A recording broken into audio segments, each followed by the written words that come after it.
चोखेलाल की चोखी बातों के साथ आप सभी प्रियजनों एवं आदरणीय लोगों का मुखिया के मुखारी में हार्दिक अभिनंदन। मुखिया के मुखारी में आज हम बात करते हैं कोरोना लॉकडाउन में निशाने पर वोटर के मुद्दे को लेकर। हर संकट लोगों में क्रिएटिविटी बढ़ाता है, स्थितियों से निपटने नए तरीके खोजे जाते हैं।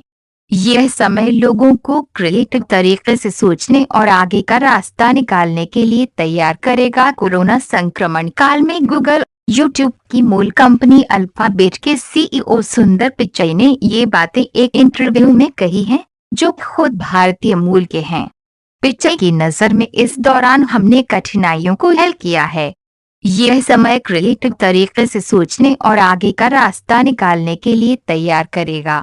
अगर पिचई सही है तो नेताओं को सावधान होना पड़ेगा। कोरोना काल में वोट बैंक की राजनीति बंद करनी पड़ेगी, वरना मदद के लिए जाति, धर्म या समर्थन को आधार बनाना उनकी नीयत पर प्रश्न चिन्ह लगा सकता है। वैसे भी लॉकडाउन की इस अवधि ने बता दिया है कि भारतीय अर्थव्यवस्था में दम है या नहीं। राजनीतिक इच्छा शक्ति भी कटघरे में है। रोजगार के लिए पलायन करने वाले मजदूर इमरजेंसी के हालात नहीं झेल पा रहे। वे एक माह तक परिवार का खर्च चलाने में भी सक्षम नहीं हैं। कमाने के लिए जिस गांव को छोड़ा, काम बंद होते ही उसी गांव के लिए पैदल निकल पड़े।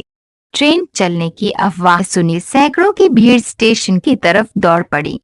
500,000 रुपए के लिए रोज बैंकों के सामने कतारें लगने लगी और ऐसे समय को भी नेताओं ने वोट बैंक के लिए भुनाना शुरू कर दिया। मुफ्त की चीजें बांटकर वाहवाही लूटने की होड़ मच गई।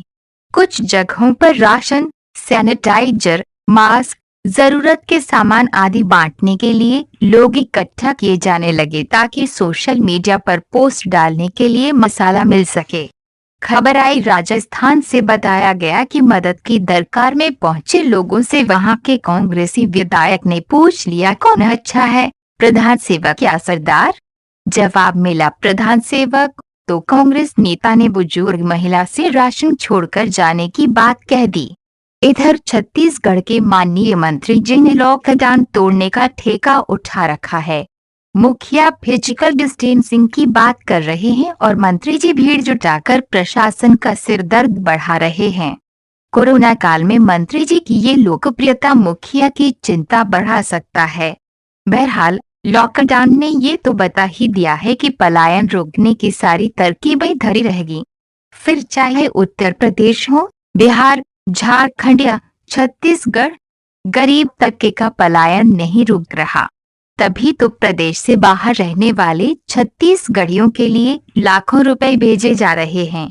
उनके रहने खाने के इंतजाम की चिंता की जा रही है। कहीं यहाँ भी वोट बैंक का खेल तो नहीं, क्योंकि चुनाव के समय इन्हीं वोटरों के समागम से बाजी पलटी जाती है। चुनाव होते ही इनके हित बिसरा दिए जाते हैं। अगर ऐसा नहीं होता तो पलायन की नौबत ही क्यों आती? वोट बैंक के लिए ताने बाने बुनने वाली सरकारें अगर पलायन रोकने की ठोस रणनीति बनाती और उसका पालन सुनिश्चित करती तो गरीब तबके के रोजगार की समुचित व्यवस्था उनके राज्य में संभव होती। फिर कोरोना जैसी महामारी के चलते उन्हें भटकना नहीं पड़ता। लेकिन सियासत ये जानती है कि पलायन रोकने से जिम्मेदारी बढ़ेगी। वोट बैंक खरीदने के लिए इसकी जरूरत नहीं। तब केवल दो ही रणनीति काम करती है। पहली, वोटरों को धर्म और जातियों में बांटने की, और दूसरी, दारू और पैसे के जुगाड़ की। फिर सत्ता में आने के बाद 5 साल घोषणा पत्र के इर्द गिर्द घूमकर बिताने और अगले चुनाव के लिए नोट कमाने में बीत जाते हैं। पलायन करने वाले लोग जीवन यापन की आपाधापी में उलझकर भूल जाते हैं कि उन्हें लालच में फंसाकर लूट लिया गया है और वे दोबारा संघर्ष पर निकल पड़ते हैं। दूसरा सियासी चक्रव्यूह बनाया जाता है धर्म और जाति के नाम पर। वोटों का ध्रुवीकरण करने योग्यता को दरकिनार कर उसी जाति या समाज विशेष का उम्मीदवार मैदान में उतारा जाता है। देश की दूसरी बड़ी आबादी को अल्पसंख्यक बताना भी इसी चक्रव्यूह का हिस्सा है। तकरीबन 20 लोकसभा सीटें ऐसी हैं जहां आज तक कोई हिंदू सांसद नहीं बना। वहीं छत्तीसगढ़ में बमुश्किल 2% अल्पसंख्यक हैं। लेकिन प्रदेश में सर्वाधिक वोटों से जीतने वाला विधायक इसी वर्ग के हैं। प्रदेश की राजधानी के महापौर भी इसी समुदाय के हैं। जब मोधापारा या बैद्यनाथ पारा से निकले इन दो शख्सियतों को शहर व प्रदेश स्वीकार करता है, तो उस वार्ड का पार्षद बहुसंख्यक क्यों नहीं चुना जा सकता? क्या वहां बहुसंख्यकों में से ऐसा कोई नेतृत्व नहीं है?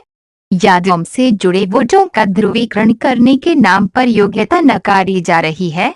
यदि संकीर्णता आपके मन में है तो दूसरे से आप कैसे अपेक्षा कर सकते हैं कि आपकी स्वीकार्यता बनी रहेगी?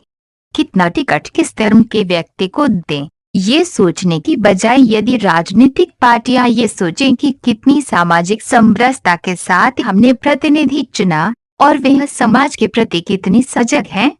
जरा सोचिए, राजस्थान के कोटा में फंसे तकरीबन 7,500 छात्रों के लिए उत्तर प्रदेश की सरकार ने 650 बसें रवाना की। उसमें सवार होकर छात्र अपने घर लौट आए।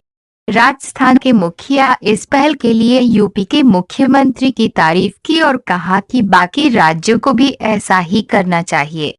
जबकि छत्तीसगढ़ के मुखिया केवल बातचीत कर दिल बहला लिया।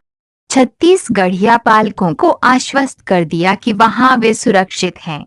सरदार, 2 राज्यों का मामला है, दोनों जगह की ही पार्टी की सरकारें हैं, फिर वे छात्र भी तो आपके ही वोटर हैं। आज नहीं है तो कल होंगे। सलाहकारों ने गणित नहीं लगाया कि एक छात्र के पीछे उनके पूरे परिवार का वोट बैंक है।